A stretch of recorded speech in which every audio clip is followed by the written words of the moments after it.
এমন কোন দিক বিভাগ আছে বাংলাদেশে যেখানে এরকম টাকা চাই না? কথা বলে না কেন? প্রত্যেকটা একটা ফাইল এখান থেকে উপরে উঠতে চায় না টাকা ছাড়া। এই দৃশ্য আর সামনে আমরা দেখতে চাই না। এই জন্যই তো এত কিছু করা লাগছে। এই দৃশ্য যেন কেউ সামনে আর কেউ তৈরিও করতে না পারে, সজাগ থাকা লাগবে। নাই তো এই 2732 জন মানুষ জীবন দিয়ে গেল, 34,000 মানুষ এখনো পর্যন্ত হাসপাতালে কাতরাচ্ছে।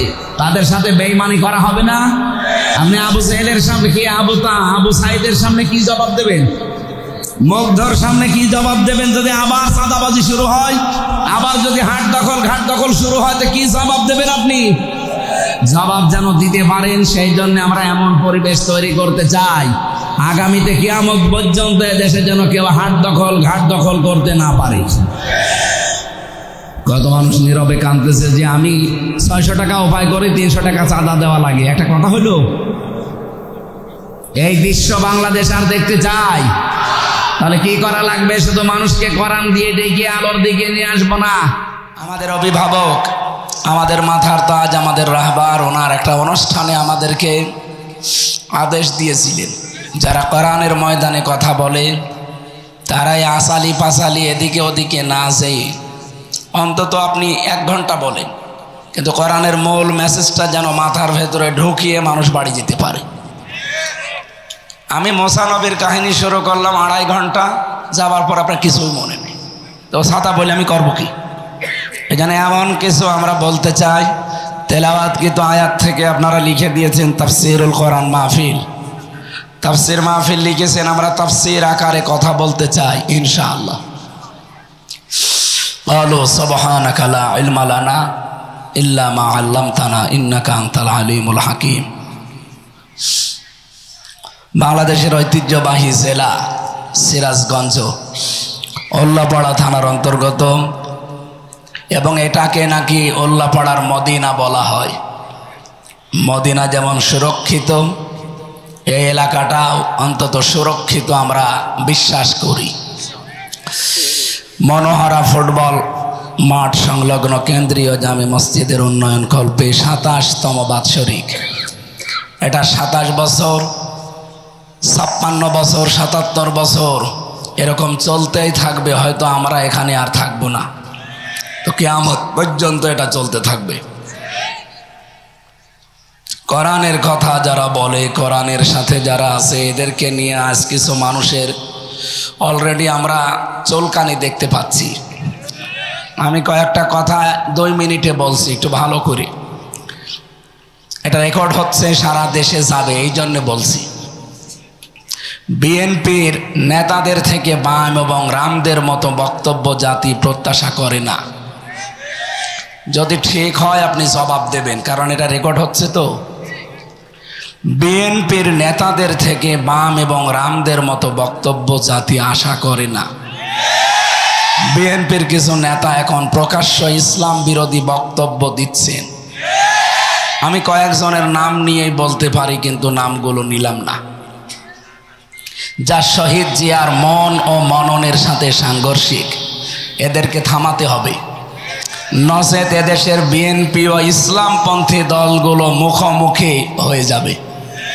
তখন আওয়ামী ফ্যাসিস্টরা আবারও মাথা তুলে দাঁড়ানোর সুযোগ পাবে।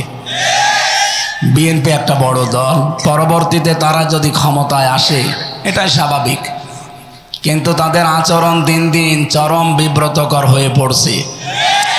বিশেষ করে চাঁপাইনবাবগঞ্জের সাবেক, আমি এমপি বলি না, কারণ এই 3 বছরে যারা এমপি, 3 বারে যারা এমপি হয়েছে, এরা এমপি না, এরা চোর।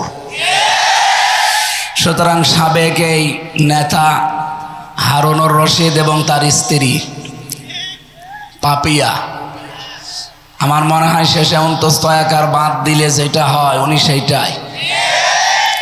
কি হয়? পাপি। এরপরে কিশোরগঞ্জের জনাব ফজলুর রহমান,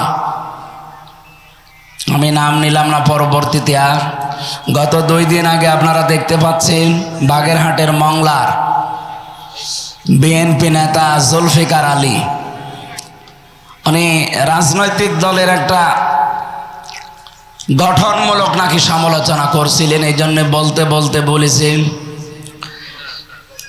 যে কোরআনে কারিম ভাওতাবাজি। তার মানে এটা বোঝাতে চেয়েছিলেন যে কোরআন, জামাত ইসলাম, শিবির এরা কোরআনের কথা বলে, এরা ভাওতাবাজি করে। এদের এই ভাওতাবাজি বন্ধ করা দরকার। কোরআন দিয়ে যারা কথা বলেন, নবীজি বলেন মান ক্বালা বিহি সাদাকা, এরাই সত্য কথা বলে। সুতরাং আপনি যদি কোরআন কেন্দ্রিক মানুষগুলোকে ভাওতাবাজি বলেন, আল্লাহর কোরআনকে পোকার আনতে, এটা নবীর গায়ে যাই লাগে। এই জন্য তাকে ক্ষমা চাইতে হবে। অলরেডি তিনি জাতির কাছে ক্ষমা চেয়েছেন। আগামীতে এরকম ভুল যেন আর কেউ না করেন। জনগণ মুখ ফিরিয়ে নিলে কিন্তু উপায় থাকবে না। এটা তারেক জিয়ার কথা। কি কথা বলেন না কেন? তারেক জিয়া বারবার সতর্ক করছে, আপনি যত বড় দলেরই নাম বলেন, জনগণ যদি মুখ ফিরিয়ে নেয় তখন কিন্তু বিএনপির অস্তিত্ব থাকবে না। ভুলে গেলে চলবে না, ইমরান খান পাকিস্তানের, এটা তেহরিকে ইনসাফ পার্টি ওনার ছিল। যখন ক্ষমতা এসেছিল তখন কিন্তু উপজেলা পর্যায়েও তার দলের কোনো অফিস ছিল না। উপজেলা পর্যায়ে এমন এমন জায়গা আছে সেখানে তার দলীয় কোনো অফিস ছিল না, কিন্তু পাকিস্তানের বড় দলগুলো তার কাছেই পরাস্ত হয়েছিল। সুতরাং সাধু সাবধান। বিতর্কিত বক্তব্য আমরা সামনে আর কারো কাছ থেকে আশা করি না, বিশেষ করে শহীদ জিয়ার হাতে গড়া এই মাজলুম দলটা। এদের ভেতরে কিছু বাম রাম, এরা দলটা এবং এই দেশটাকে আবার ওই ফ্যাসিস্টদের মতো দাদাদের হাতে তুলে দেওয়ার জন্য গোপনে ষড়যন্ত্র করছে। আমরা চাই এরা যেন থামে, অথবা যারা সর্বোচ্চ দায়িত্বে আছে তারা যেন এদেরকে যেভাবেই হোক থামান। আমরা আমাদের যারা উপরে আছে তাদের কথা যেভাবে অক্ষরে অক্ষরে মেনে চলি, যদি কোরআন হাদিস সমর্থিত হয়। আমি মাওলানা রফিকুল ইসলাম খান সাহেবের ওই দিন থেকে যেদিন বলেছিলেন যে কোরআনের অনুষ্ঠানে যারা আলেম মুফাসসির মুহাদ্দিসেরা কথা বলে তারা যেন আসালি পাসালি না বলে মূল কথাগুলো অল্প সময়ে মানুষকে জানিয়ে দেয়, ওই দিন থেকে আমি এই একবারে আল্লাহর কিছু প্রশংসা, রসুলের একবার দরুদ পড়ে মূল কথাগুলো অন্তত 20 মিনিট হোক যেন মানুষ বুঝে বাড়ি যেতে পারে। আমরা এরকম একটা উদ্দেশ্য নিয়েই কিন্তু বসে আছি। সুতরাং আমরা যেমন আমাদের দায়িত্বশীলদের কথা কোরআন হাদিস অনুযায়ী হলে নির্দ্বিধায় মেনে নেই, এদেশের অন্যান্য রাজনৈতিক দল যারা আছে তাদের উচিত তাদের যারা সর্বোচ্চ দায়িত্বে আছে তাদেরকে ফলো করা। ম্যাডাম খালেদা জিয়া মুখে কলু পেটে বসে আছে, একটা কথা তিনি বলে না। এক কথা বলেন না কেন? আর আপনি সে আগস্টের 5 তারিখের পর থেকে আরম্ভ করেছেন আবার সেই ভাঙ্গা বাক্স বাজানো যে জামাত ইসলাম 71 সালের কাদা এখনো মুছতে পারে নাই। আপনার সর্বোচ্চ নেত্রী খালেদা জিয়া কি বলেছে দেখেননি? যে জামাত নেতৃবৃন্দকে হিংসার বশবর্তী হয়ে রাজনৈতিক প্রতিহিংসার কারণে তাদেরকে এভাবে একটার পরে একটা ফাঁসি দিয়েছে। আপনি কি ম্যাডাম খালেদা জিয়ার চাইতেও বড় বিএনপি করেন? সুতরাং এই কথাগুলো আমি আশা করব যারা এই ছোটখাটো পদে আছেন, ওপরে যারা আছে তাদেরকে ফলো করবেন। ম্যাডাম খালেদা জিয়া মুখে কলু পেটে বসে আছে, তারেক জিয়া একটা কথা বলে না। আর কোন কার সে উটকা ফুটকা উল্টা পাল্টা লোকগুলো এসে দলের একটা বদনাম করে মানুষের সামনে, বিশেষ করে ইসলামপন্থী যত দল আছে তাদের বিরুদ্ধে আপনি নিজেকে দাঁড় করিয়ে দিয়েছেন এই দলটাকে। এটা আপনার কিন্তু ঠিক হচ্ছে না। পরবর্তীতে যত করবেন চালাকি, পরে বুঝবেন চালাকি। এরা কেমন জ্বালা বুঝেছে এই ফ্যাসিস্টরা, আপনারাও শেষে জ্বালা বুঝে আর শেষ করতে পারবেন না। আমরা চাই আপনারাও মাজলুম ছিলেন, 14 দল বাদ দিয়ে আমরা সবাই মাজলুম। আমরা সবাই মিলে দেশটাকে আবার সাজাতে চাই ইনশাআল্লাহ। আল্লাহ যেন এটা সারা দুনিয়ায় ছড়িয়ে যারা এখনো উলট পালট চিন্তা নিয়ে আছেন তাদেরকে যেন বুঝ দান করেন, বলেন আমিন। কথা বলার শুরুতেই মাজলুম একজন মানুষের পক্ষে আমি কথা বলছি। জিন্দা শহীদ যাকে বলা হয় জনাব এটিএম আজহারুল ইসলাম, কালকে তার রায় আছে। আমরা চাই ফ্যাসিস্টদের যত মামলা ছিল সব মামলা থেকে কিন্তু অনেকেই অব্যাহতি পাচ্ছে, বিশেষ করে লুৎফুজ্জামান বাবর। তিনিও ফাঁসির মামলার আসামি ছিলেন। কথা বলেন না কেন? তাকে যদি ছেড়ে দেওয়া হয়, সুতরাং এখন আর আমাদেরকে হাইকোর্ট দেখাবেন না, এই বাধা, এই বাধা, কোনো বাধা নেই। আমরা চাই সব বাধা শেষ, কালকে যেন ওনাকে মুক্তি দেওয়া হয়। এটা চান কারা দেখে? লিল্লাহি তাকবীর।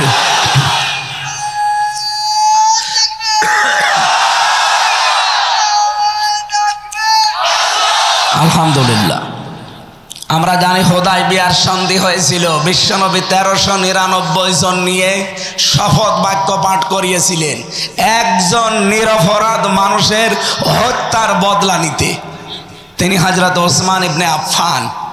ওরা যখন ঘোষণা দিয়েছে যে ওসমানকে মেরে ফেলা হয়েছে, নবীজি বললেন হজের ইহরাম খুলে ফেলো, রোজা রেখেছো রোজা ভেঙে ফেলো, এই বাবলা গাছের নিচে আমার হাতের উপরে হাত দাও। ইয়াদুল্লাহি ফাওকা আইদিহিম, ওই হাতগুলো আল্লাহর হাতের উপরে ছিল। নবীজি 1399 জনকে বললেন আমার হাতের উপরে হাত লাগাও, এটা আল্লাহর হাতের উপরে হাত লাগানোর শামিল। আমি দুইটা ফরজ বিধান এখন অলরেডি লঙ্ঘন করে ফেলেছি, একটা রোজা আর একটা হজ। কেন? একটা নিরপরাধ মানুষকে ওরা মেরে ফেলেছে, এই হত্যার প্রতিশোধ না নিয়ে আমরা কেউ মদিনায় ফেরত যাব না। নবীজি একা যেতে পারতেন, প্রতিশোধ নিতে না। 1399 জনকে তিনি বায়াত গ্রহণ করালেন, শপথ বাক্য পাঠ করালেন এবং নিজে সর্বশেষ নিজের এই বাম হাতটা উপরে তুলে দিলেন। সাহাবীরা বলে হুজুর এইটা কি? নবীজি বলেন এই মাত্র কোরআনের আয়াত নাজিল হয়েছে, লাকাদ রাদিয়াল্লাহু আনিল মুমিনিন ইয ইউবাইউনাকা তাহতাশ শাজারাতি। আল্লাহ অবশ্যই খুশি হয়ে গেছে, খুশি হবে না। রাদিয়া এটা মাজি, এটা পাস্ট, এটা অতীতের সিগা। আল্লাহ বলেন আমি রাজি হয়ে গেছি অলরেডি। কাদের ওপরে? এই মুমিনদের ওপরে, যারা আপনার হাতের উপরে হাত দিয়ে এই গাছের নিচে শপথ বাক্য পাঠ করছে। আমি তাদেরকে 3টা বিষয় দিয়ে দেব। 1 নম্বরে ফাআলিমা মা ফি কুলুবিহিম, তারা যে শপথ নিচ্ছে এটা লোক দেখানো না, এটা মানুষ দেখানোর জন্য না, এটা মন থেকে। এজন্য আমি আল্লাহ ফানজালাস সাকিনাতা আলাইহিম, তাদের উপরে আমার সাকিনা আমি আল্লাহ অবতীর্ণ করলাম। ওয়াসাবাহুম ফাতাহান করিবা, এবং তাদেরকে একটা সুপ্রসন্ন নিকটবর্তী বিজয়ের সুসংবাদ দিয়ে দিলাম। সুতরাং হযরত ওসমানের পক্ষে শপথ বাক্য পাঠ করিয়ে যদি নবীজি 1399 জনের উপরে আল্লাহ রাজি হয়ে গেছে ঘোষণা শুনতে পান, আগামীকাল যার রায় আছে তিনিও নিরপরাধ। তার অপরাধ একটাই, অমা নাকামু মিনহুম ইল্লা ইউমিনু বিল্লাহিল আজিজিল হামিদ। তার কোনো অপরাধ নেই, তিনি শুধু একামতে দ্বীনের কর্মী, এটাই অপরাধ। তিনি যদি আজ বামপন্থী দল করতেন তিনি মন্ত্রী হতেন। হ্যাঁ, কথা বলেন না কেন? আপনি যান রংপুরের বদরগঞ্জ, তারাগঞ্জে তার কি জনপ্রিয়তা তার। সুতরাং তিনি বামপন্থী রাজনীতি করলে এখন কিন্তু মন্ত্রী থাকতেন দেশের। শুধু জামাত ইসলামী করার কারণে হিংসার বশবর্তী হয়ে রাগ করে তার জীবনটা আপনারা নষ্ট করে দিয়েছেন।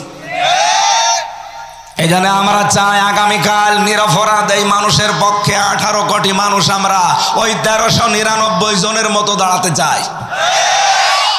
ওনাদের উপরে যদি আল্লাহ রাজি থাকে একটা নিরপরাধ মানুষের পক্ষে দাঁড়ানোর কারণে, এটিএম আজহারুল ইসলামের পক্ষে আগামীকাল সারা দেশে যে বিক্ষোভ, যে যেখান থেকে পারেন যদি নেমে যান, আল্লাহর কসম আল্লাহ রাজি হয়ে যাবে ইনশাআল্লাহ। আপনারা রাজি নেই নামতে কাল? এটা রেকর্ড হচ্ছে, সারা দেশে ছড়াচ্ছে। আমরা চাই কালকে সারা দেশ থেকে 18 কোটি মানুষ যেন জেলা থানা সব জায়গায় এটিএম আজহারুলের মুক্তি চাই। যারা যারা চান এখানে হাত তোলেন, লিল্লাহি তাকবীর। মুক্তি মুক্তি মুক্তি চাই।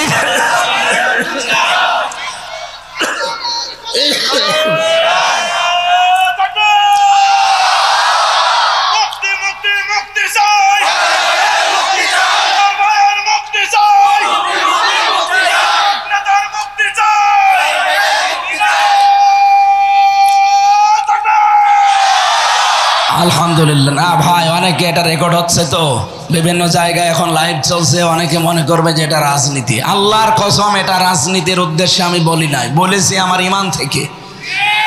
১৫০০ বছর আগে হযরত ওসমান নিরপরাধ ছিলেন, তার পক্ষে দাঁড়িয়ে যদি ১৩৯৯ জন যারা বায়াত নিচ্ছিল তাদের উপরে আল্লাহ রাজি হয়। আমরা নিজে দেখেছি জেলখানায় আমরা 2 জন, সে একটা নিরপরাধ মানুষ, মুরব্বী মানুষ, তার জীবনটা নষ্ট করে দিয়েছে হাসিনা, খালি রাগ করে হিংসার বশবর্তী হয়ে এই মহিলা বহু মানুষের জীবন নষ্ট করেছে, তার ভেতরে আজহার ভাইয়ের। আমরা চাই তার শেষ জীবনটা সে যেন পরিবারের কাছে কাটাতে পারে। তার স্ত্রীটাও বিদায় নিয়েছে, অন্তত ছেলে মেয়ে যেগুলো আছে তাদের কাছে শেষ বয়সে যেন অন্তত কিছুটা হলেও শান্তি পায়। ওরা কোরআনের পাখিকে ফিরতে দেয়নি, ইঞ্জেকশন দিয়ে মেরে ফেলেছে। অন্তত এই লোকটা এখন আছে, সবাইকে যখন ছেড়ে দিচ্ছেন মানবতার খাতিরে হলেও তারে দেন। লুৎফুজ্জামান বাবরকে ছেড়ে দিলেন কোন কারণে বলেন? সেও তো ফাঁসির আমার আসামি ছিল, আমি নিজে তার সাথে 4 দিন ছিলাম। সে বলতো না যে আমি জীবনে আর কোনোদিন ফিরে যাব, আমার শেষ। সে যদি তারপরও ফিরে এসে এখন উমরা হজে যেতে পারে, আমরাও চাই কাল আগামীকাল যেন এটিএম আজহারুল ইসলাম বেরিয়ে উনি আবার আল্লাহর ঘর তাওয়াফ করতে যেতে পারে। এটা আমরা দেখতে চাই না। আমি এই জায়গা থেকে কিন্তু বলেছি, কোনো উদ্দেশ্য নিয়ে না। আমি নবীর হাদিস 100% বিশ্বাস করি। সূরা ফাতহার 18 নম্বর আয়াতটা আমি 100% বিশ্বাস করি। আগামীকাল যারা রাজপথে এটি মাঝহারের জন্য মুক্তির জন্য নামবেন, আমার মনে হয় আল্লাহ আপনাদের ওপরেও ওই মানুষগুলোর উপর যেমন রাজি হয়েছিলেন রাজি হয়ে যাবে। যে যেখান থেকে পারি আমরা এই নিরপরাধ মানুষের পক্ষে দাঁড়াবো ইনশাআল্লাহ। এখানে কোনো দল মত নেই, 18 কোটি মানুষই আমরা নামতে চাই। কথা বলেন, কথা বলুন। আল্লাহ যেন আরো সে কবুল করে, আমিন। সম্মানিত সভাপতি আমার আরাফাতের ভাই আলহাজ মাওলানা আব্দুল মালিক, এখানে লেখা আছে আলহাজ আলহাজ্জ ইয়াহদিমু মা কানা ক্বাবলা। নবীজি বলেন যারা হজ করে তাদের পেছনের সব অপরাধ আল্লাহ মাফ করে দেয়। কিন্তু 3টা কথা তারা কাবা শরীফ ঘুরতে ঘুরতে বলে, এই কথাগুলো বাংলাদেশে এসে ঠিক রাখা লাগবে। তারা কাবা ঘর তাওয়াফ করতে বলে ইন্নাল হামদা, যত প্রশংসা এখন থেকে করব আল্লাহ তোমার জন্য। এই জন্য হামদের আগে আলিফ লাম আছে, এর আগে ইন্না আছে। যারা আরবি গ্রামার বসে এখানে তো বহু আলেম আছে। আল্লাহ ইন্নাও যদি না দিতাম, আলিফ লামও না দিতাম, তাও অর্থ হয়ে যেত বাংলা। কেন আমি নির্ধারিত করে দিলাম? আল্লাহকে আমি শোনাচ্ছি, আল্লাহ আজকে থেকে যতদিন আমি বেঁচে আছি, আমি তো মরেই গিয়েছিলাম। কারণ যখন আমি সাদা কাপড় পরলাম, ওটা তো সাদা কাপড় না, ওটা কাফনের কাপড়। মানুষ মরে গেলে তাকে গোসল দিয়ে সাদা কাপড় পরানো হয়, আর আমি নিজেই মরে গেছি, নিজেই গোসল দিয়েছি, নিজেই কাপড় পরেছি। তার মানে এখন যে কয়দিন বেঁচে আছি এটা আমার বোনাস হায়াত। কথা বলেন না কেন? এই বোনাস লাইফে সেই কয়দিনই আমি আছি, আমি তোমার ছাড়া আর কারো প্রশংসা করব না। 2 নম্বরে ওয়ান নিয়ামাতা লাকা, যত নিয়ামত আমাকে দিয়েছো আজকে থেকে সব তোমার জন্য ব্যয় হবে। ক্ষমতাও আল্লাহর নিয়ামত। বলেন বলেন, আমি যদি ক্ষমতায় যেতে পারি এই নিয়ামতটা ব্যবহার করব কার জন্যে? আরো জোরে। আমার ব্যক্তিগত স্বার্থে, আমার পারিবারিক স্বার্থে, আমার দলীয় স্বার্থে, আমার গ্রামবাসীর স্বার্থে না। আমি দেখবো এটাকে আল্লাহর স্বার্থ আছে কিনা। এই জন্য হযরতে ইউসুফ নবী কিন্তু দায়িত্ব চেয়ে নিয়েছিলেন, ক্বালা জাআলনি আলা খাযাইনিল আরদি ইন্নী হাফিজুন আলিম। হযরতে ইউসুফ বলেছিলেন, বাদশাহ আপনি আমাকে বাইতুল মালের যে দায়িত্ব অর্থমন্ত্রীর, এইটা আমারে দেন, আমি সংরক্ষণ করতে পারবো এই দায়িত্বটা সুচারুরূপে।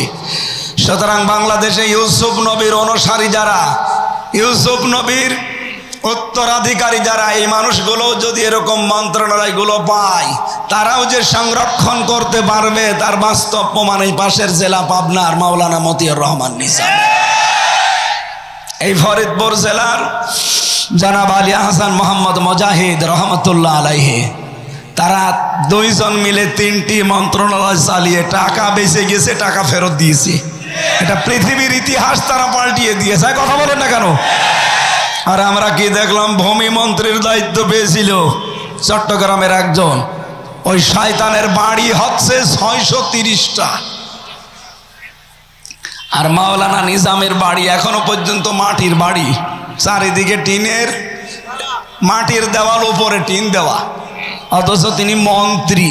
কি ছিলেন? একটা মেম্বারের বাড়ি 3 তলা হয়ে যায়, আর মন্ত্রীর বাড়ি এখনো মাটির বাড়ি। এর চাইতে আল্লাহর ওলি আপনি কোথায় দেখতে যান? এগুলো জিন্দা থাকলে আল্লাহর জিন্দা ওলি ছিল, মরে গেছে এখন মরা ওলি।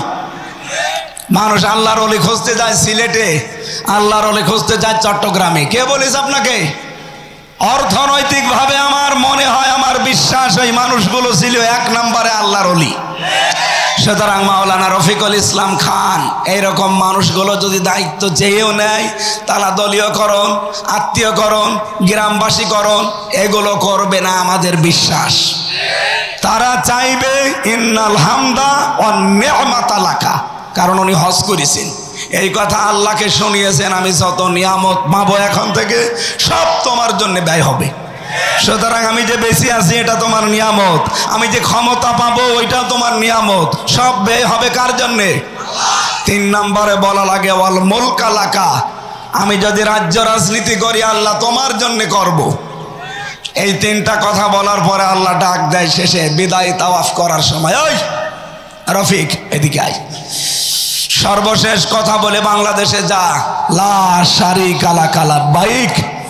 শেষ কথা এটা বলা লাগে, আল্লাহ আমি চলে যাচ্ছি, তোমার আমি গ্যারান্টি দিয়ে গেলাম আমি কিন্তু মুশরিক না, আমি শিরিক করব না জীবনে, আর যাই করি শিরিক করব না। সুবহানাল্লাহ বলতে পারেন না?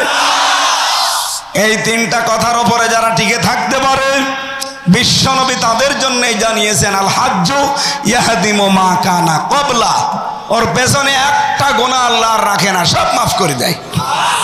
এই যে শবে বরাত চলে গেল, সামনে শবে কদর আসতেছে, আল্লাহ সবাইকে মাফ করে দেয় পৃথিবীতে, শুধু 2 শ্রেণীর মানুষ বাদ দিয়ে। 1 নম্বরে যারা মুশরিক, যারা শিরিক করে। 2 নম্বরে যে মানুষগুলো হিংসুক, যারা বিদ্বেষ রাখে। আর এই 2টা গুণ বাংলাদেশে বেশি। ওমা ইয়াকুমিনু আকসারুহুম বিল্লাহি ইল্লা হুম মুশরিকুন। হে নবী, আপনি মুসলমান দেখতে পাচ্ছেন, ইমানদার দেখতে পান, হ্যাঁ এরা ইমানদার, কিন্তু অধিকাংশগুলো মুশরিক। এরা ইমানের দাবি করে ঠিক আছে, কিন্তু এরা কি মুশরিক কারে বলে? এই শবে কদরে যারা মাপ পাননি, শবে বরাতে যারা মাপ পাননি, পাবেনও না সামনে শবে কদরে। কারা তারা? আল্লাহ যেটা পারে ওইটা অন্য কেউ পারে, এই বিশ্বাস যারা করেন তাদের কোনো মাপ নেই। এই কথা বলেন না কেন? সন্তান দিতে পারে কে? আর কেউ পারে? অনেক মানুষ মনে করে না বাবা মনে হয় পারে, এই জন্য তাবিজ কবজ নিতে যায়। অনেকে আবার বলে যে হুজুর আপেল পড়িয়ে দিন। সেদিন ময়মনসিংহে একজন এসে আমার কাছে বলছে, হুজুর এমন আপেল পড়বেন যেন ছেলে হয়। আমি কি ডাউন করে নিয়ে আসবো? কেন? বলছে আমার শুধু মেয়ে হয়, আমি আপেল নিয়ে এসেছি, আপনি বড় হুজুর এমন ভাবে আপেল পড়েন যেন এবছরে আমার ছেলে হয়। আপেল আমি ফেলে দিলাম। বলছে হুজুর আপেল কই? ফেলে দিস কেন? আরে ভাই আপেল পড়ে যদি ছেলে হইতো আমার 3টা মেয়ে, আমি ম্যাডামরে প্রতিদিন আপেল খাওয়াতাম। কি বিশ্বাস মানুষের! সুতরাং সন্তান দিতে পারে কোনো হামজা, কোনো মাজারে, কোনো আপেলে? কে? আমাদের জাতির পিতা 86 বছর একাধারে দোয়া করেছিলেন, রব্বি হাবলি মিনাস সালিহিন, এ আল্লাহ আমাকে একটা নেককার সন্তান দাও। 86 বছরও দোয়া কবুল হয়নি। 86 বছর পরে আল্লাহ তার দোয়াটা কবুল করে জবাব দিয়েছেন, ফাবাশশারনাহু বিগুলামিন হালিম, আমি তোমাকে একটা ধৈর্যশীল সন্তান উপহার দিলাম, সুসংবাদ দিলাম। জাতির পিতা একজন নবী, নবীর বাবা নবী। এইরকম মানুষের যদি 86 বছর লাগে, আপনি বিয়েই করেননি আর ছেলে চান। সুতরাং এই আশা করা বাদ দেন, আল্লাহ যেটা পারে ওইটা অন্য কেউ পারে না। সুতরাং সন্তান কে দিতে পারে? 2 নম্বরে আলা লাহুল খালকু ওয়াল আমরু, সৃষ্টি যার আইন চলবে। আরো জোরে বলেন, সৃষ্টি যার আইন চলবে। এ বাংলাদেশ বানিয়েছেন কে? এখানে আইন চলবে কার? সুতরাং আল্লাহর আইন বাদ দিয়ে যারা নিজেদের বানানো আইন, স্বামীর আইন, দাদার আইন, বাবার আইন, অন্য আইন যারা এখানে কায়েম করতে চান, আপনি মুশরিক। কোন হুজুর নিয়ে আসবেন, নিয়ে আসেন। আমি একেবারে টাটকা কাটছাট কথা বলছি। যারা আল্লাহর আইন বাদ দিয়ে এখানে অন্য কোনো আইন প্রতিষ্ঠা করতে চান, সে যে দলের নামেই হোক, আপনি কিন্তু মুশরিক। আর মুশরিককে আল্লাহ সবে বরাতেও মাফ করে না, সবে কদরেও। সুতরাং এখনই আপনি পাল্টান। আল্লাহর আইন বাদ দিয়ে কোনো আইনের পেছনে আপনি আর থাকতে পারবেন না, তাহলে আপনার নামাজ রোজা সব মাঠে মারা যাবে। কারণ ইন্নাল্লাহা লা ইয়াগফিরু আইয়ুশরাকা বিহি ওয়া ইয়াগফিরু মা দুনা যালিকা লিমান ইয়াশা। আল্লাহ বলেন সব মাফ করে দেব, শুধু শিরিক বাদ দিয়ে। এটা যে শিরিক, এখানে আর কোনো সন্দেহ আছে? সুতরাং আল্লাহর আইনের বিরুদ্ধে যারা আছেন, যে দলের লোক হন, ভাই আমার কোনো ভয় নেই। যারা আল্লাহর আইনে দেশে কায়েম করতে চায় না, সে যদি ফেরেশতা দল নেয় তাও সে মুশরিক। সুতরাং আপনাকে আমি বাঁচানোর জন্য বলছি, আপনি ভুল পথে আছেন। এটা রেকর্ড হয়ে সারা দেশে যাচ্ছে। যার কানে যাচ্ছে সে যদি এটা শোনার পরে গুরুত্ব না দেয়, ও মুশরিক হয়ে মরবে। কি আমার তো বলার দায়িত্ব, আমি বলে দিলাম। আপনার চিন্তা ভাবনার দায়িত্ব ছিল, আপনি করলেন না কেন? আপনি চিন্তা করতে পারেননি যে আলাহুল খালকু ওয়াল আমরু, এটাকে আমার বানানো আয়াত। সূরা আরাফের 54 নম্বর আয়াত। আল্লাহ বলেন সৃষ্টি যার, আইন চলবে। ইনিল হুকমু ইল্লা লিল্লাহ। সূরা ইউসুফ 40 নম্বর আয়াতের মাঝের অংশে আছে, হুকুম দেওয়ার একচ্ছত্র মালিকানা কার? সুতরাং এই দেশে কোনো বাবার হুকুম আর চলবে না, কোনো স্বামীর হুকুম চলবে না, কোনো চাচার হুকুম চলবে না। এখানে আইন চলবে, হুকুম চলবে একমাত্র কার? এর পক্ষে যারা আছে তাদের আল্লাহ মাফ করবে, এর বিপক্ষে যারা আছে তারা মুশরিক। এ সবে বরাতে মাপ পায়নি, সবে কদরেও মাপ পাবে না। এর ভেতরে আর কোনো ভেজাল আছে? এরপরেও যদি কেউ না বোঝার ভান করে থাকেন, এদিকে আসেন। এমন জোরে কানের নিচে দুইটা দেব, সব বুঝে ফেলবেন। এত কিছু বলার পরও বলে হুজুর আমি বুঝি নাই। আপনি কি করলে বুঝবেন বলেন? সুতরাং যিনি আজকের সভাপতি, আমার আরাফাতের ভাই, আল্লাহ যেন তাকে ওই 3টা কথা কাবা শরীফ সামনে নিয়ে যেটা বলেছিলেন ওটা ঠিক রাখার তৌফিক দেন, বলেন আমিন। মাহফিলের সহ সভাপতি অনেক মানুষের নাম দিয়েছেন। প্রধান অতিথি সহকারী সেক্রেটারি জেনারেল বাংলাদেশ জামাত ইসলামী, সাবেক কেন্দ্রীয় সভাপতি বাংলাদেশ ইসলামী ছাত্র শিবির এবং নির্বাচিত সিনেট সদস্য রাজশাহী বিশ্ববিদ্যালয় এই সিরাজগঞ্জ উল্লাপাড়ার কৃতি সন্তান, আমাদের অভিভাবক শ্রদ্ধাভাজন বড় ভাই আলহাজ মাওলানা রফিকুল ইসলাম খান দামাত বারকাতুহুমুল আলিয়া, যত মানুষের নাম দিয়েছেন আমি একবারে দোয়া করি নাকি? একবারে করি, কারণ আমার গলায় পারছে না তো। এতক্ষণ যিনি আলোচনা রাখলেন তানজিমুল মিল্লাতি নাকি, আলোচনা রেখেছেন হাফেজ কারি মাওলানা নূর নবী হোসেন জিহাদি। আমার আগে যিনি কথা বললেন মাওলানা হোসাইন মাহফুজ সহ অন্যান্য ওলামা ইকরাম, মঞ্চে বসা সম্মানিত ব্যক্তিবর্গ।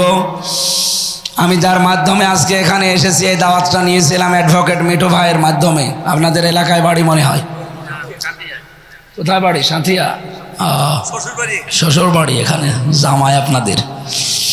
সামনে বসে আমার প্রাণ প্রিয় মুসলমান ভাইরা, পর্দার আড়ালের সম্মানিতা মা এবং বোনেরা, যেহেতু খান সাহেব বলছিলেন এই এলাকাকে আমরা মদিনা হিসাবে জানি, আল্লাহ যেন মদিনার মতোই বানিয়ে দেন।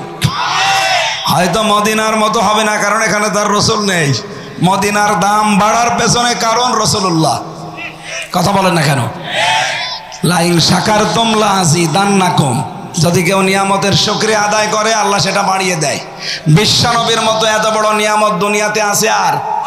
বলেন বলেন। অথচ এসেছিলেন মক্কায়, তারা গুরুত্বই দেয়নি। যারা গুরুত্ব দিয়েছিল মদিনার লোকেরা, কিয়ামত পর্যন্ত এই বড় দয়া রহমত আল্লাহ সেখানে রেখে দিয়েছে। এই যে আমরা যারা হজে যাই, মদিনায় কিন্তু কোনো কাজ নেই, হজ সব মক্কায়। মক্কায় যা আছে এখানে করলে হজ শেষ, কিন্তু মদিনায় যাওয়া লাগে কেন? লক্ষ লক্ষ হাজী সাহেবরা মদিনায় অন্তত 8 দিনে 40 ওয়াক্ত নামাজ মসজিদে নববীতে পড়ে। একটাই কারণ, সেখানে রাসূলুল্লাহ আছেন। এই জন্য আমাদের নিয়ামতের কদর করা লাগবে। সামনে যেহেতু একটা নিয়ামত আল্লাহ আমাদের দিতে যাচ্ছেন, যত ষড়যন্ত্র হচ্ছিল সব ষড়যন্ত্র কিন্তু আল্লাহ নিজে নস্যাৎ করে দিচ্ছে। সবচাইতে গুরুত্বপূর্ণ এবং ভয়াবহ ষড়যন্ত্র 3 দিন আগে হয়েছিল। যিনি পালিয়েছে উনি ওনার কথিত স্বামী যাকে বলা হয়, আমি নাম নিতেও ঘৃণা করি ওই লোকটার, কারণ পৃথিবীতে মুশরিকরা আল্লাহর কাছে সবচাইতে ঘৃণিত। এই কথা বলেন না কেন? সুতরাং ওই দাদা ওনারে পাঠিয়েছিল ট্রাম্পের কাছে যে বাংলাদেশ সম্পর্কে কিছু উলট পালট মিথ্যা কথা বলতে।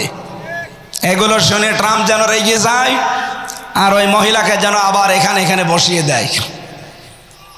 আল্লাহর ইশারা ওই দিনই ডক্টর ইউনূস আন্তর্জাতিক মিডিয়াগুলো নিয়ে আয়না ঘরে গেছে, আর ওদিকে জাতিসংঘ রিপোর্ট পেশ করে দিয়েছে। ট্রাম্প দেখছে যে বলে কি গো, মাইক্রোসফট এটা রিপোর্ট দিয়েছে 257টা রাষ্ট্র দুনিয়ায় সবচাইতে বেশি মিথ্যা কথা বলে ভারত। আপনারা গত পরশু দিনের রিপোর্ট পেয়েছেন ভয়েস অফ আমেরিকার। তামাম দুনিয়ায় যত শাসক ছিল সবচাইতে নিকৃষ্ট শাসকের তালিকায় নাম 1 নম্বরে হাসিনা, 2 নম্বরে বাশার আল আসাদ, 3 নম্বরে বেনিয়ামিন, ওই যেটা ইসরায়েলের যেটা শয়তান। এরকম 100 জনের তালিকা দিয়েছে। 1 নম্বরে কোনটা? সুতরাং আল্লাহ আমাদেরকে বাঁচিয়েছেন। ট্রাম্প শেষ পর্যন্ত ঝাড়ি দিয়ে বলেছে বাংলাদেশ আর হাসিনা নিয়ে আমার কাছে কোনো কথা বলবেন না, ওটা আপনাদের ব্যাপার, আপনারা মিটান। অনেকে আশা করেছিল যে অনেক কিছু খাবো, ওদের বাড়া ভাতে লবণ দিয়ে দিয়েছে খা। এই জন্য আল্লাহ যেহেতু নিজে মোকাবেলা করছেন, দেশটার সামনে আমরা দেখতে পাচ্ছি ইসলামের জয় জয়কার ভাব। আপনারা জানেন বাংলাদেশে সব ইসলামপন্থীরা প্রায় এক হয়ে গেছে। তারা বলতে চাচ্ছে সামনে আমরা ইসলামের একটা বাক্স দিতে চাই। এতদিন আমাদের ব্যবহার করে অনেকেই ক্ষমতায় গিয়ে আমাদেরকেই জেলে ঢুকিয়েছে। এবার আমরা আর অত পাগল শামসুদ্দিনা, কি কথা বলেন না কেন? এবার সামনে আমরা নিজেরা সবাই মিলে ইসলামের একটা করে বাক্স দেব। আমরা চাই কোরআনের 500 আইন যেন বাংলার সংসদে কায়েম হয়ে যায়। আগে আমরা জানতাম এই দেশে 100 জনের 15 জন মানুষ ইসলাম কায়েমের পক্ষে ছিল। এখন 100 জনের 66 জন মানুষ চাচ্ছে এই দেশে ইসলাম কায়েম হোক। আপনি আর কিছুদিন যেতে দেন, মাত্র 6 মাস 11 দিন চলছে, আর 6 মাস যেতে দেন, এদেশে 100 জনের 100 জন মানুষ বলবে আমরা ইসলাম এদেশে কায়েম চাই। এইটা আমরা সামনে এই চর্ম চোখে দেখতে চাই না। আল্লাহ যেন তৌফিক দেন দেখার, বলেন আমিন। দল মত নির্বিশেষে আমরা যেহেতু এসেছি কোরআন শুনতে, ওই কোরআন থেকে সূরা ফাতিরের 5 নম্বর আয়াত পড়েছি।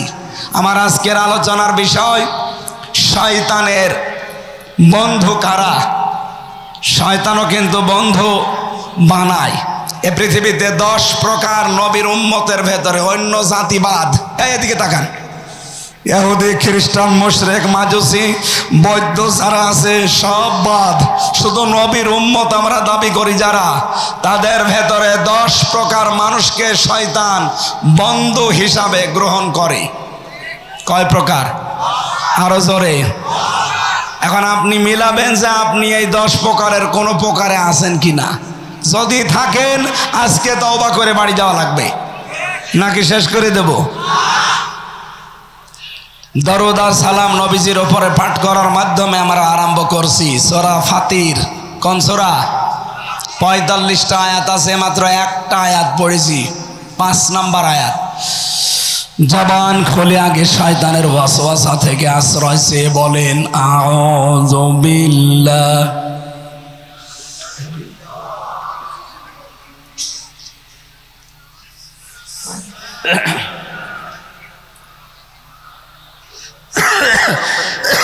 না না কিচ্ছু লাগবে না। ইয়া আইয়ুহান নাসু ইন্না ওয়াদাল্লাহি হক। সাদাকাল্লাহুল আযীম। আল্লাহ রাব্বুল আলামিন ডাক দিয়েছেন শুধুমাত্র এই পৃথিবীর মুসলমানদেরকে না, যাদের আল্লাহ বানিয়েছেন তাদেরকেই। ইয়া আইয়ুহান নাস, হে মানব মণ্ডলী, ইন্না ওয়াদাল্লাহি হক, অবশ্যই আল্লাহর ওয়াদা সত্য। আল্লাহর ওয়াদা সত্য না মিথ্যা? আল্লাহ রাব্বুল আলামিন যদিও আয়াতে রুকুতে আমরা পড়েছি তাফসিরে ইবনে কাসিরে, তিনি এখানে কিয়ামতের একটা দৃশ্য আমাদের সামনে তুলে ধরেছেন যে কিয়ামতের যে ব্যাপার, এটা কিন্তু হাস্যকর না, এটা খেলাছোড়া না, এটা পাগলামির বিষয় না। কিয়ামত সত্য, হক। ফালা তাগুররান্নাকুমুল হায়াতুদ দুনিয়া, সুতরাং দুনিয়ার জীবন যেন তোমাদেরকে ধোকায় ফেলে না রাখে। ওয়ালা ইয়াগুররান্নাকুম বিল্লাহিল গরুর, আর ওই মহাপ্রবঞ্চক শয়তান তোমাদেরকে যেন আল্লাহ সম্পর্কে ধোকায় ফেলে না রাখে। এটা ছিল বাংলা অর্থ। এবার আসেন তো, আল্লাহ ডাক দিয়েছেন তামাম দুনিয়ার মানুষকে, যেটা বোঝাতে সেটা একটা ওয়াদা। সেটা কি? এই কোরআনে আল্লাহর 500 ওয়াদা আছে। রব্বুল আলামিন বলেন, আমার এই ওয়াদাগুলো যদি মানুষ পালন করতে পারে, পূরণ করতে পারে, জেল থেকে বেরিয়ে ভাই আমি এখনো স্বাভাবিক না, মানে শরীরও দেবে আছে, কণ্ঠও দেবে আছে। জালেমরা তো বহু টর্চার করেছে, এই কারণে আমার শরীর স্বাভাবিক হচ্ছে না। দোয়া করছে না, ঠান্ডা পানি খেলে গলা আরো বসে যাবে। দরকার হয় চা থাকলে দেন, না থাকলে দেওয়ার দরকার না। এই বাতাসটা ছেড়ে দিন।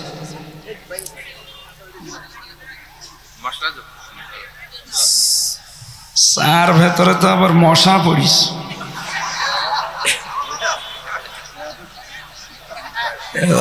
5 টাকার চা মশা পড়বে না, হাতি পড়বে। আমার মনে হয় এটা পাল্টিয়ে দিলে ভালো। মশা একটু গরম থাকলে দেন। সুবহানাল্লাহ, আলহামদুলিল্লাহ। বসেন, বসেন বসেন বসেন। আপনার জন্য যদি ডিস্টার্ব হয় না কারো। সুবহানাল্লাহ, আলহামদুলিল্লাহ, লা ইলাহা ইল্লাল্লাহ। সুবহানাল্লাহ, আলহামদুলিল্লাহ, লা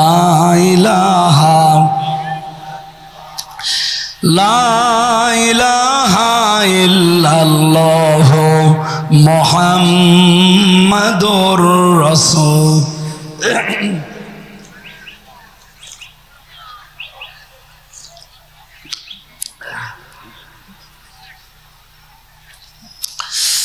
আমার ভাইরা, আল্লাহ যেহেতু তামাম দুনিয়ার মানুষদের কাছে ওয়াদা দিয়েছেন, পুরা কোরআনে কয়টা বললাম? আল্লাহর এই 500 ওয়াদার ভেতরে কোনো সন্দেহ আছে? আল্লাহ পাক 1 নম্বরে ওয়াদা দিয়েছেন, এই জমিনে যারা আছে এই মানুষগুলোর জন্য প্রথম ওয়াদা হচ্ছে ওয়াদাল্লাহুল্লাযীনা আমানু মিনকুম ওয়া আমিলুস সালিহাত লা ইস্তাখলিফান্নাহুম ফিল আরদ কামা ইস্তাখলাফাল্লাযীনা মিন ক্বাবলিহিম। সূরা নূরের ভেতরে আছে, রব্বুল আলামিন জানিয়েছেন, আমি তোমাদের সাথে ওয়াদা করলাম, তোমাদের ভেতরে যারা ঈমান আনবে আর ঈমানের দাবি অনুযায়ী যারা ভালো ভালো কাজের আঞ্জাম দেবে, আমি আল্লাহর প্রথম ওয়াদা লা ইস্তাখলিফান্নাহুম ফিল আরদ, লামে তাকিদ নুনে সাকিলা। আল্লাহ বলেন, আমি গ্যারান্টি দিয়ে বললাম, এই জমিনের শাসন ক্ষমতা আমি তাদেরকে দেব। যেমন তাদের পূর্বে যারা ছিল তাদেরকে এই 2টা শর্ত মানার কারণে দিয়েছিলাম। হযরত ওমরকে যেমন দিয়েছিলেন, আবু বকরকে দিয়েছিলেন, হযরত ওসমানকে দিয়েছিলেন, হযরত আলী রিদওয়ানুল্লাহি তাআলা আলাইহিম আজমাইন তাদেরকে দিয়েছিলেন। ওই আল্লাহ ঠিক ওই রকমই এখনো আছে। কথা বলেন না কেন? উনি এখন ওই রকমই আছেন, একটু হালকা দুর্বল হয়ে গেছে। উনি ওই রকম নেই, নাকি রওশনের সাথে মতো একটু দুর্বল। এমন গৃহপালিত বিরোধী দল ছিল, আমার মনে হয় এই রওশন এরশাদকে ঠেলা দিলেই পরিচিত। আমি যেটা এখান থেকে আপনাদের বোঝাতে চাই, আমাদের পূর্বপুরুষ যারা, তাদেরকে যদি আল্লাহ এই দুইটা শর্ত মানার কারণে জমিনে শাসন ক্ষমতা দেয়, মাস্ট বি আমাদেরকে এই দুইটা ওয়াদা যদি আমরা পূরণ করতে পারি, শর্ত যদি মেনে নিতে পারি, আল্লাহর প্রথম ওয়াদা আল্লাহ পূরণ করবে। ইন্না ওয়াদাল্লাহি হক, আমি আল্লাহর ওয়াদা কি সত্য। সুতরাং এই ওয়াদার সামনে আমরা দেখতে চাই, কিন্তু আমাদের আবার দুইটা গুণ লাগবে না? বলেন বলেন। ওয়ালা তাহিনু ওয়ালা তাহজানু ওয়া আনতুমুল আ'লাউনা ইন কুনতুম মুমিনিন। সূরা আলে ইমরানে আল্লাহ জানিয়েছেন, কোনো চিন্তা নেই, কোনো ভয় নেই, তোমরাই বিজয় হবে সামনে যদি মুমিন হতে পারো। ও সিরাজগঞ্জবাসী, এই পৃথিবীর ময়দানে ভয় নেই, চিন্তা নেই, বিজয় হওয়ার দায়িত্ব আল্লাহ বলেন তোমরা বিজয় হবে যদি মুমিন হতে পারো। বিজয় দেওয়ার মালিক কে? আরো বলেন, মুমিন হওয়ার মালিক কে? অবশ্যই আল্লাহ। আল্লাহ মুমিন হবে? আল্লাহ তো মুমিন আছে।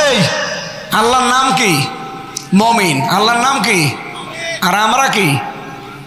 আব্দুল মুমিন। আমরা কি? সুতরাং বিজয়ী হব আমরা, মাস্ট বি। শর্ত আল্লাহ দিয়েছেন ইন কুনতুম মুমিনিন। ইনের শর্তিয়া যদি আমরা মুমিন হতে পারি, তাহলে আজকে থেকে আমাদের চেষ্টায় থাকবে এইটা, আল্লাহর এই ওয়াদা 500 আমরা অন্তত প্রথম ওয়াদা, উনি যেহেতু লা ইস্তাখলিফান্নাহুম ফিল আরদ, তোমাদেরকে অবশ্যই আমি জমিনের শাসন ক্ষমতা দেব, এ ওয়াদা করলেন কে? আরো জোরে বলেন কে? এ ওয়াদা আমরা সামনে দেখতে চাই না? শর্ত কয়টা? একটা। বলেন কয়টা? ঈমান আনতে হবে। মুমিন যদি আমরা হতে পারি, আমরা হব আব্দুল মুমিন। আসল মুমিন কে? উনি বিজয় দেওয়ার মালিক। এজন্য যারা বলছেন বিজয় দেওয়ার মালিকও আল্লাহ, মুমিন হওয়ার মালিকও আল্লাহ, না, আল্লাহর মুমিন হওয়ার দরকার নেই। মুমিন হওয়া দরকার কাদের? আমাদের। সুতরাং আমরা এমন মুমিন হতে চাই যেমন হযরত ওমর হয়েছিলেন। কথা বলেন ঠিক কিনা? তাহলে আল্লাহর ওয়াদা আল্লাহ দেখাবেন। রব্বুল আলামিন বলেন, ইন্নাকা লা তুখলিফুল মিয়াদ, রব্বানা লা তুযিগ কুলুবানা বা'দা ইয হাদাইতানা ওয়া হাব লানা মিন লাদুনকা রাহমা ইন্নাকা আনতাল ওয়াহ্হাব। রব্বানা ওয়া আতিনা মা ওয়া'আদতানা আলা রুসুলিকা ওয়া লা তুখজিনা ইয়াওমাল কিয়ামাহ ইন্নাকা লা তুখলিফুল মিয়াদ। এই আয়াতগুলো আমি শুধু তেলাওয়াত করলাম, এর ব্যাখ্যাটা বলছি না। আল্লাহ এখানে একটা ওয়াদা দিয়েছেন, সেটা কিয়ামতের ওয়াদা। কিসের ওয়াদা? আল্লাহ বলেন অবশ্যই কিয়ামত হবে, তোমাদের সবাইকে ওই দিন আমি আল্লাহর দরবারে আসা লাগবে, হাজির হওয়া লাগবে। সুতরাং ওই দিন আসার আগে যেই কয়দিন দুনিয়ায় আসো, দুনিয়ার এই জমিনটা, এই জীবনটা তোমাদেরকে যেন ধোকায় ফেলে না রাখে। সিরাজগঞ্জবাসী, শয়তান আমাদের সামনে বিভিন্ন জাঁকজমকপূর্ণ বিভিন্ন জিনিস সামনে তুলে ধরে আমাদের আখিরাত, আমাদের কিয়ামতে যে জবাব দেওয়া লাগবে, এ বিশাল জীবন সম্পর্কে একটা ধোকায় ফেলে রাখতে চাই। কথা বলেন না কেন? এ ধোকায় আমরা পড়তে চাই। আরো জোরে বলেন চাই। ওয়ালা ইয়াগুররান্নাকুম বিল্লাহিল গরুর। আল্লাহ বলেন সেই মহাপ্রপঞ্চক, মহাপ্রতারক, ধোঁকাবাজ এই শয়তান যেন আল্লাহ সম্পর্কে তোমাদেরকে ধোঁকায় ফেলে না রাখে। আয়াতের তাফসীর পড়তে গিয়ে আমি দেখেছি শয়তান প্রধানত দুই প্রকার। কয় প্রকার? একটা হচ্ছে মানুষ শয়তান, আর একটা জিন শয়তান। মানুষ শয়তানের ভেতরে আবার দুই প্রকার, একটা নারী শয়তান, একটা পুরুষ শয়তান। কথা বলেন না কেন? এই পৃথিবীতে কোনো পুরুষকে যদি শয়তান আসর করে, তার দ্বারা যা ক্ষতি হয় তার চাইতে বেশি ক্ষতি হওয়ার সম্ভাবনা কোনো মহিলাকে যদি শয়তান আসর করে। এই জন্য পুরা কোরআন শরীফের ভেতরে যেখানে শয়তানের চক্রান্ত কথা, সেখানে দেখবেন দঈফা লেখা আছে, ইন্না কায়দা শাইতানি কানা দঈফা। অবশ্যই শয়তানের চক্রান্ত একেবারেই দুর্বল। কিন্তু মেয়েদের কথা যেখানে আছে ওই জায়গায় কিন্তু দুর্বল শব্দ আপনি পাবেন না। সূরা ইউসুফের 28 নম্বর আয়াতে আমি পেয়েছি, ইন্না কায়দা কুন্না আযীম। আল্লাহ পাক বলেন মেয়েদের চক্রান্ত বড় ভয়ঙ্কর। ও সিরাজগঞ্জবাসী, এখানে একটা শিক্ষা আছে, এদিকে তাকান। আল্লাহ কিন্তু এখানে হযরতে ইউসুফ আলাইহিস সালামের নামে যে সূরাটা ইউসুফ 28 নম্বর আয়াতে, যদিও এটা জুলাইখার নামে নাজিল হওয়া, রব্বুল আলামিন জুলাইখার নাম এখানে দিতে পারতেন। ফ্যানটা গড়িয়ে দেন। জুলাইখার নাম আল্লাহ না দিয়ে কায়দা কন্যা দিলেন কেন বহুবচন? যদি কা দিতেন তাও তো অর্থ হয়ে যেত। আল্লাহ কন্যা দিলেন কেন? দুইটা তাফসির আছে এখানে, এদিকে তাকান।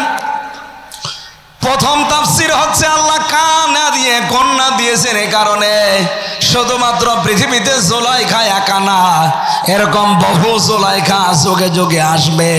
তারা ইউসুফ নবীর অনুসারী যারা, অনুগামী যারা, ইউসুফ নবীর মতো যারা চরিত্র অর্জন করবে, তাদের চরিত্রে কলঙ্ক দেওয়ার জন্য এরকম জুলিখা আরো আসবে।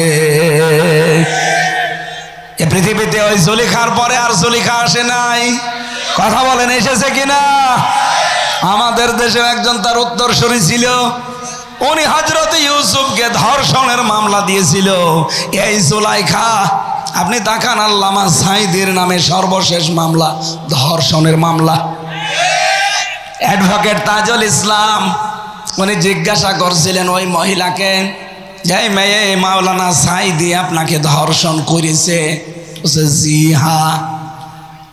আপনার জন্ম তারিখ কত, কোন সালে আপনি জন্ম নিয়েছেন? মেয়েটা বলছে আমি জন্ম নিয়েছি 1975 সালে। ধর্ষণ করেছে কত সালে? বলছে 1971-এ। অ্যাডভোকেট তাজুল ইসলাম ওই দিনই বলেছিলেন, মাননীয় আদালত এই পয়েন্টটা লিখে রাখেন, ও জন্ম 75-এ, ধর্ষিত হয়েছে 71-এ, এটা কি রুহের জগতে? ওই দিন মামলা ঢিসমিস হয়ে যাওয়ার কথা না? বলেন বলেন। কিন্তু পুরাটা তো সাজানো, ট্রাইব্যুনালও সাজানো, বিচারপতি সাজানো, আসামিগুলো সাজানো, সাক্ষীগুলো সাজানো। ওইগুলো তো আসামি হওয়ার কথা না, ধরে ধরে সাজিয়ে আসামি বানিয়ে দিয়েছে। রায় দিচ্ছে, রায়ও সাজানো। এই কথা বলেন না কেন? সুতরাং সবই যখন সাজানো, আর এই ট্রাইব্যুনালে এটিএম আজহারুল ইসলামের নামে যে ফাঁসির রায়, যারা সাক্ষী, এই যে আজকেই বেরিয়েছে রিপোর্ট, অনেক আগে বেরিয়েছিল, আজকে আমি দেখলাম 3 জন সাক্ষীর উপরে ভিত্তি করে তারে ফাঁসির রায় দিয়েছে। একজন সাক্ষী দেখেছে 6 মাইল দূর থেকে, আর একজন দেখেছে 3 মাইল দূর থেকে, আর একজন দেখেছে 1.5 মাইল দূর থেকে। এই হচ্ছে সাক্ষী। ওই 75-এ জন্ম, 71-এ ধর্ষিত, ওই রকম হয়েছে। এই কথা বলেন না কেন? সুতরাং আমরা চাই এগুলো সব যেহেতু বানোয়াট। আর আজহারুল ইসলাম তিনি বিপ্লবের সৈনিক ছিলেন, বিপ্লবের মাধ্যমে যেহেতু এ সরকার, আর বিপ্লবের অগ্রনায়ককে আপনি এখনো পর্যন্ত জেলে রাখবেন কোন কারণে? আমরা চাই আগামীকাল আমরা তার মুক্তি চাই, এবং মুক্তি দিতে হবে। অনেকে মনে মনে করছে, এমনকি কথা অনেকে বলছে এটা ওদের মুখের কথা, এরকম বলে থাকে না। এদেশে একামতে দিনের দায়িত্বে যারা আছে, আল্লাহর কসমে কোরআন আমি মাথায় নিয়ে বলতে পারি, মন থেকে, সব না, কিছু মুনাফিক আছে, মন থেকে যারা একামতে দিনের দায়িত্ব পালন করে, তারা যদি একবার মুখ দিয়ে কিছু বলে না, ওটা কিন্তু তাদের মুখের কথা না, ওটা মনের কথা। আর একবার যেহেতু বের হয়েছে, এটা আমিরে জামাতের মুখ দিয়ে, এটা বাস্তবায়ন কালকে হওয়াই লাগবে, নয়তো কি হবে আমরা জানি না। এই কথা বলেন না কেন? উনি তো যা মুখ দিয়ে বলে ওটা ওনার মুখের কথা না, ওটা মনের কথা। সুতরাং সেলিমউদ্দিন ভাই মুখ দিয়ে বলেছে, অনেকে বলছে এরকম বলেই থাকে। কিসের বলে থাকে আপনি কালকেই দেখতে পাবেন। খালি আমরা বলি না, মুখ দিয়ে যেটা বলি ওইটা আমার মুখে এবং মনে এক কথা। আমরা চাই এই অগ্রদূত এই সৈনিকটাকে আর যেন জেলখানায় পৌঁছতে না দেওয়া হয়। হিংসার বশবর্তী হয়ে এই মহিলা ওনার জীবনটা নষ্ট করে দিয়েছে। আমরা চাই শেষ জীবনে কিছুদিন মুক্ত বাতাসে আল্লাহর এই পৃথিবীটা দেখে যাক। কয়দিন পর তো এমনি আল্লাহর কাছে চলে যাবে, কথা বলেন না কেন? সুতরাং এই জুলাইখার অনুসারী যারা, তাদের চক্রান্ত কিন্তু ছোটখাটো না, ভয়ঙ্কর। ওরা এখনো পর্যন্ত চক্রান্ত ওই দাদাদের পাশে বসে বসে চালাচ্ছে। যদিও একটা চক্রান্ত এখনো হালে পানি নেয়নি, আর সামনে কোনো চক্রান্ত এদেশে বাস্তবায়ন হবেও না ইনশাআল্লাহ। যা বললাম দেখেন, দুইটা বললাম, উনির সাক্ষী দিয়েছে, ধর্ষিতা হয়েছে। আর ইরার তিনটা সাক্ষী, পোড়াটা যে সব বানোয়াট, সাজানো, মিথ্যা। একটু যাদের মাথায় মগজ আছে চিন্তা করলে আপনি বুঝে ফেলবেন। সুতরাং এই নিরপরাধ মানুষটার পক্ষে কিন্তু দাঁড়ানো ইমানের এখন দাবি আমাদের। যদি রাজনীতি মনে করে চলে যান, আপনার উপরে আল্লাহ খুশি হবে না। কারণ অন্যায় কাজ দেখলে আপনাকে অবশ্যই বাধা দেওয়া লাগবে হাত দিয়ে। এটা যে অন্যায় আর কি বলার অপেক্ষা রাখে। সুতরাং যার যে সামর্থ্য আছে হাতের, ক্ষমতার, পাওয়ারের, ওই জায়গায় কালকে দেখাতে হবে। এটা যদি না হয় মুখ দিয়ে প্রতিবাদ, যদি আমরা ওই পর্যায়ে যাই, যদি এরপরও না হয়, অন্তরে আমরা ঘৃণা করব এবং পরিকল্পনা করব কি করে সত্যের পক্ষে দাঁড়ানো যায়। সুতরাং কিয়ামত সত্য না মিথ্যা? আরো জোরে বলেন। শয়তান মেয়েদের ভেতরে যেগুলো আছে এগুলো যে কত ভয়ঙ্কর। নবীজি বলেন, কোন শয়তান যদি পরিবারে কোনো মহিলার উপরে ভর করে, ওই পরিবারটা পুরো ধ্বংস হয়ে যায়। এই বাংলাদেশে যেই পরিবারে মহিলা শয়তানের আসরে পড়েছে, ওই পরিবার আর পরিবার নেই, পুরাটা একটা মিনি জাহান্নাম হয়ে গেছে। দেখতে উপরে মনে হয় ভালোই না, ভালো নেই। আজ হাজারো পুত্রবধূ বসে আছে বিভিন্ন মহিলা প্যান্ডেলে। সম্মানিতা মা বোনেরা, আপনাদেরকে হয়তো শয়তান আক্রান্ত করেছে, নয়তো নিজের মা বাবাকে যেই নজরে দেখেন, শ্বশুর শাশুড়িকে আপনি ওই নজরে দেখতে পারেন না। কোন কারণে? এটা শয়তানের একটা চক্রান্ত। এই কথা বলেন না কেন? অনেকে মনে করে আমি নামাজ পড়ি, রোজা রাখি, কালো বোরকা পরি, আমি জান্নাত পাবো না। কে পাবে? কে বলেছে আপনি? আপনার শ্বশুর শাশুড়িকে নিজের মা বাবার মতো মনে করা লাগবে। আমি একজন স্বামী, এইটা একটা স্বামী। যত স্বামী আছে এখানে এবং সারা পৃথিবীতে যত স্বামী আছে, সব স্বামীর পক্ষ নিয়ে আমি আজকে বলছি, কোন স্ত্রী যদি তার স্বামীর মন পেতে চায়, আল্লাহর কসম তার স্বামীর মা বাবাকে নিজের মা বাবার মতো মনে করা লাগবে। নয়তো জীবনও স্বামীর মন আপনি পাবেন না। হ্যাঁ, উপরে উপরে আপনাকে ভালোবাসতে পারে, কিন্তু ভেতরে ভেতরে সে মানসিক রোগী হয়ে যাবে। এরকম মানসিক রোগী সিরাজগঞ্জে নেই? কার কার বউ এরকম মন ছোট? হাত তোলেন তো। এইভাবে হাত তোলা ঠিক না, এটা রেকর্ড হচ্ছে। সম্মানিত মা বোনেরা, বহু স্বামী কিন্তু হাত তুলে ফেলেছে। আশা করছে আপনি আচরণ সামনে আর করবেন না। আপনার শ্বশুর শাশুড়ি হবে আপনার কাছে আপনার মা বাবার মতো। আমি কয়েকদিন আগে নীলফামারী গিয়েছিলাম, যে দেখে একটা বৃদ্ধাশ্রম। এই কোলে 25 জন মা, এই কোলে 25 জন বাবা বসে আছে, চোখ দিয়ে টলমল করে পানি পড়ছে। আমি দুইজনের সাথে কথা বললাম। একজন বলছে আমার ছেলে ডিসি, আর একজন বলছে আমার ছেলে আমেরিকায় থাকে। আপনারা বলছে 3 বছর আমরা পড়ে আছি, ছেলে মাঝে মাঝে টাকা পাঠায়। আমার বউ মা শুধু ঘ্যানর ঘ্যানর করে আর বলেছে ওই বুড়ি যদি বাড়ি থাকে তোমার ভাত আমি খাবো না। বাধ্য হয়ে ছেলে আমার ডিসি আমারে রেখে গেছে এখানে। আপনি চিন্তা করতে পারেন, এই সিরাজগঞ্জ পুরা জেলা চালায় একটা ডিসি। সেই ডিসির মা এখন পড়ে আছে বৃদ্ধাশ্রমে 2 দিন 3 দিন না 3 বছর। এই পুত্রবধূর ছোট মনের কারণে। বাড়িতে থাকলে কি হইতো, সে শেষ বয়সে একটু নাতিনাত করে একটু আনন্দে থাকতে চায়। এই কথা বলেন না কেন? বৃদ্ধাশ্রমে যারা আছে তারাই কিন্তু এইটা চায়, খুব বেশি তাদের চাহিদা নেই। কিন্তু এই পুত্রবধূদের ছোট মনের কারণে আজ হাজারো সন্তান মা বাবাকে হয় আলাদা করে দেয়, নাই বৃদ্ধাশ্রমে রেখে আসে, নাই বড় ছেলের আন্ডারে দিয়ে দেয় নেন।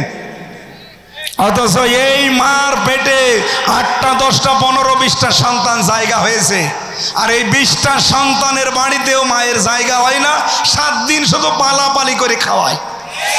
আপনি মানুষ, আরো তো মাকে নিয়ে কাড়াকাড়ি করা দরকার। নবীজি জানিয়েছে যে মায়ের পেছনে খরচ করে ওটা খরচ না, ওটা সাদগা। কোন বউ যদি চায় যে আমার স্বামী আরো বেশি দিন বেঁচে থাক, আমার স্বামীর সম্মান মর্যাদা টাকা পয়সা আরো বেশি দিন বেড়ে যাক, সেই বউ যেন স্বামীকে বলে, স্বামী তুমি যাই করো রক্তের সম্পর্কগুলো ঠিক রাখো। একটা মানুষের সাথে সবচাইতে বেশি রক্তের সম্পর্ক তার মা বাবার, আর সেই মা বাবাকে আপনি দেখতে পারেন না।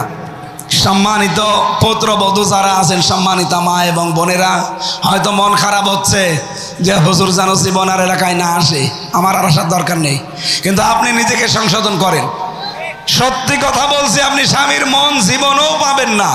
হ্যাঁ, উপরে উপরে সংসার করার জন্যে ছেলে মেয়ে হয়ে গেছে, এখন মন থেকে কি করা যাবে একটু মেনে নেয়, কিন্তু মা বাবাকে যে কষ্ট আপনি দিচ্ছেন, অনেক মা বাবা এরকম আছে, এটা মা বাবা না, এটা ডাইনি। নিজের মেয়ে দোষ করলে মাফ করে দেয়, কাজ না জানলে কাজ শিখিয়ে দেয়, আর অন্যের একটা মেয়ে এসেছে কিছু হলে আগে ছেলের কানে কানে তুলে দেয়। এইরকম ডাইনি মা দেশে নেই? এই মহিলা প্যান্ডেল এরকম ডাইনি মহিলা কারা আছেন? হাত তোলেন তো। তুলেছে, হাত তুলেছে না? শাশুড়ি যারা বসে আছেন, শুধু নামাজ পড়ে রোজা রেখে কালো বোরকা পরে জান্নাত যেতে পারবেন না। মাস্ট বি আপনাকে ওই মেয়েটাকে নিজের মেয়ের মতো মনে করা লাগবে। আমরা তো চাই পরিবারটা একটা মিনি জান্নাত হয়ে যাক, এই কথা বলেন না কেন? কিন্তু শয়তান যেহেতু মেয়েদেরকে আসর করে, আর শয়তান কোনো মহিলাকে যদি একবার ধরে, ও কি জিন শয়তান থাকে না ভয়ঙ্কর শয়তান হয়ে যায়? পরিবারটা নষ্ট হয়, সমাজ নষ্ট হয়, আর রাষ্ট্রের প্রধান ছিল, রাষ্ট্রটাও নষ্ট করে ফেলিস।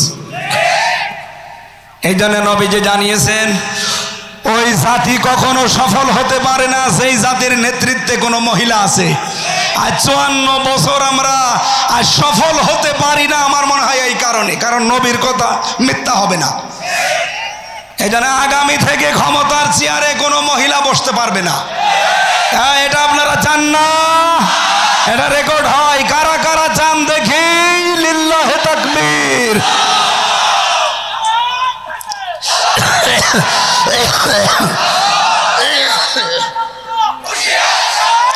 আলহামদুলিল্লাহ, আমরা চাই আগামীতে আমাদের নেতা হবে, রাষ্ট্রপ্রধান হবে কোনো পুরুষ। এটা আমার বানানো কথা। সূরা নিসার 34 নম্বর আয়াত, আর রিজালু কাওয়ামুনা আলান নিসা। পুরুষ মানুষ হবে নেতা, মেয়েরা হবে তার আজ্ঞাবহ। আর এখন বউগুলো রাজমিস্ত্রি, আর আমরা যোগাইলি না। এটা আর সামনে আমরা হতে দিতে চাই না। শয়তানের চক্রান্ত কিন্তু মারাত্মক। শয়তান নবীর উম্মতের ভেতরে কয় প্রকার মানুষকে বন্ধু মনে করে? 10 প্রকার। বলেন বলেন। 1 নম্বরে জালেম শাসক, যেটা এর আগে ছিল, ওটা সরাসরি তো শয়তান। শয়তান আর বন্ধু বানাবে কি? শয়তান বলতো তুমি যখন আসো আমি অন্য দেশে গেলাম। 2 নম্বরে ওই আলেম যারা জালেমের তোষামদি করে, আর এইটাও 15.5 বছরে বেশি ছিল।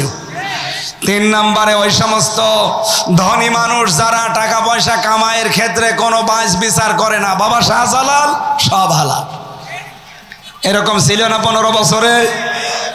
4 নম্বরে যে মানুষগুলো খাদ্যে ভেজাল দেয়, এই যে খাদ্যে ফরমালিন যারা দেয়, বিষ দেয়, ভেজাল দেয়, এরা প্রকারান্তে মানুষকে হত্যা করার শামিল।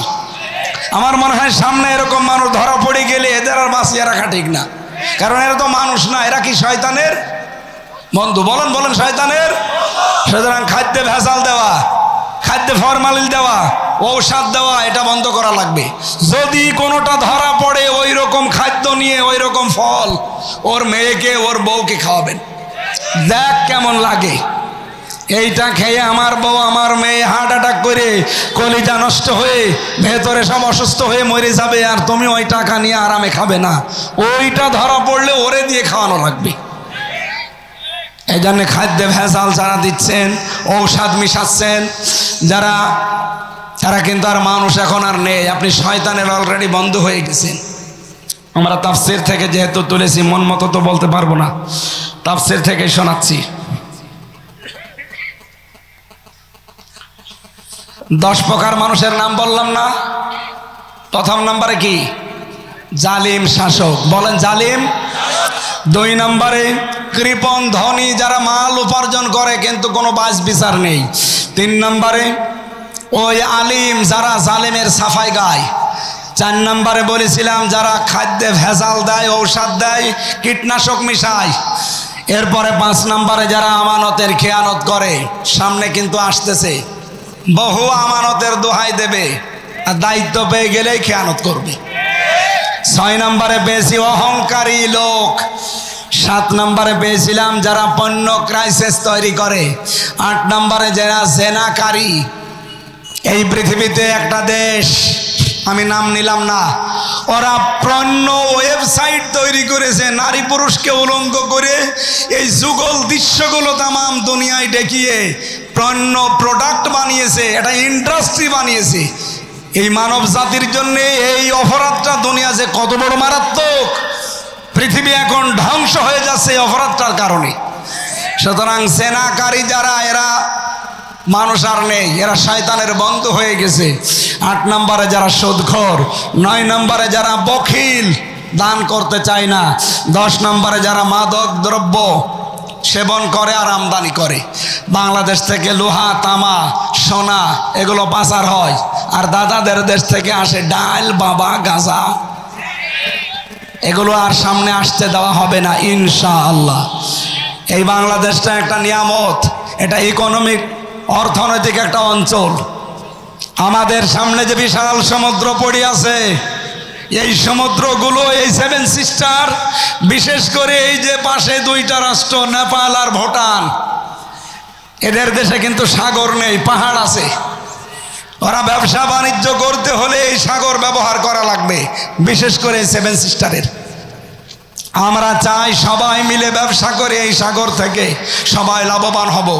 এই দেশটা আল্লাহ এমনভাবে আমাদের আয়ত্তে দিয়েছেন, এমন একটা নিয়ামত হিসাবে দিয়েছেন, যদি আমরা সঠিকভাবে সামনে ব্যবহার করতে পারি, 18 কোটি মানুষ 18 কোটি জনসম্পদে পরিণত হয়ে এই দেশ থেকেও চীন দেশের মতো আস্তে আস্তে আমরা উন্নত হতে পারবো। আল্লাহ সেই তৌফিক সামনে আমাদের দেখার সুযোগ করে দেন, বলেন আমিন। আমার লিখিত বই আছে, জেলখানায় কিছু লিখেছিলাম, বাইরে এসে পরবর্তীতে করেছি, ওই গাড়ি থেকে নিয়েছেন, কয়টা আছে। আল্লাহুম্মা আমিন। খ্যাতনামা ইসলামিক স্কলারদের বক্তব্য শুনতে আমাদের সঙ্গেই থাকুন। নিয়মিত আপডেট পেতে সাবস্ক্রাইব করে বেল বাটনে প্রেস করুন। Rosni 24. Enjoy the Holy Quran.